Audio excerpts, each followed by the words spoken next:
Here we are in the archaeological excavation of Corinth, and it is amazing. Of course, you can see back there in the backdrop is the Acropolis of Corinth, the highest point of the city. It has a big fortification, and down here is the ruins all around. They've found about only 15% of a city that used to have about 600,000 people at the time that the Apostle Paul came through this place. Can you imagine that? 600,000 in this place. And of course, to the people of Corinth, Paul writes 2 letters that we have in existence. And at the opening of the first letter to the Corinthians, he says, I thank God.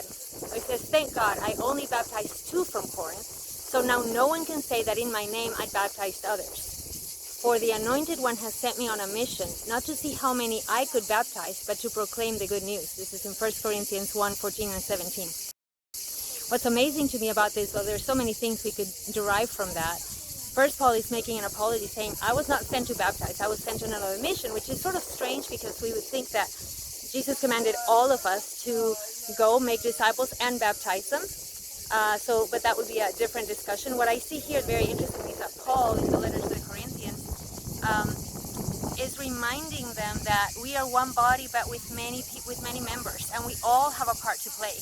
Sometimes we think that no, only the pastors, only the preachers, only the leaders are supposed to do this work.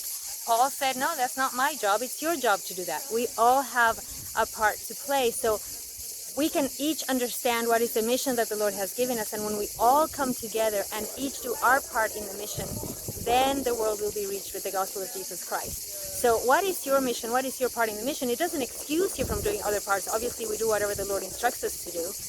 But have you considered what is your mission? What is the part that you play? And how do you come alongside other believers so that all of us together fulfill the Great Commission? So one thought from Corinth, and I hope you're enjoying it.